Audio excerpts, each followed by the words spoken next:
कुछ दिन पहले मैंने बात की थी किस तरीके से नरेंद्र मोदी जी एक पुतिन स्टाइल ऑफ डेमोक्रेसी बनाने की कोशिश कर रहे हैं। एक तरफ होती है इलेक्ट्रल डेमोक्रेसी जहां सभी पार्टीज को समानता मिलती है और वो चुनाव लड़ते हैं और जो बेस्ट कैंडिडेट होता है वो जीत कर आता है।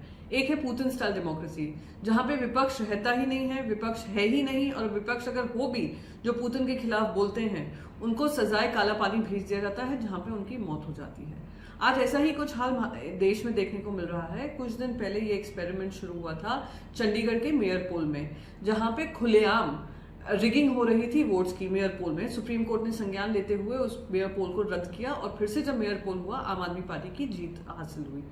दूसरी हमने देखा महाराष्ट्र की रामटेक सीट पर एक कास्ट सर्टिफिकेट के आधार पे कांग्रेस पार्टी के कैंडिडेट को रिजेक्ट कर दिया गया। फिर हमने देखा खजुराहो में समाजवादी पार्टी की कैंडिडेट मीरा यादव को भी इसी कुछ बहाने को लेकर रिजेक्ट कर दिया गया।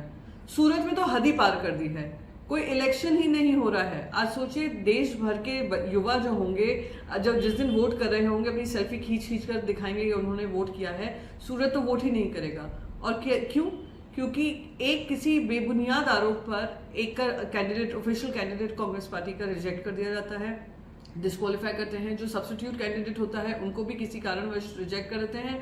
और 8 इंडिपेंडेंट कैंडिडेट्स खड़े हुए हैं, उनको भी विड्रॉ करने को फोर्स कर दिया जाता है। तो मैदान में रह जाता है सिर्फ एक जन, और वो एक जन है भारतीय जनता पार्टी का कैंडिडेट, और उनको बिना विरोध के उनको इलेक्शन का सर्टिफिकेट दिया जाता है।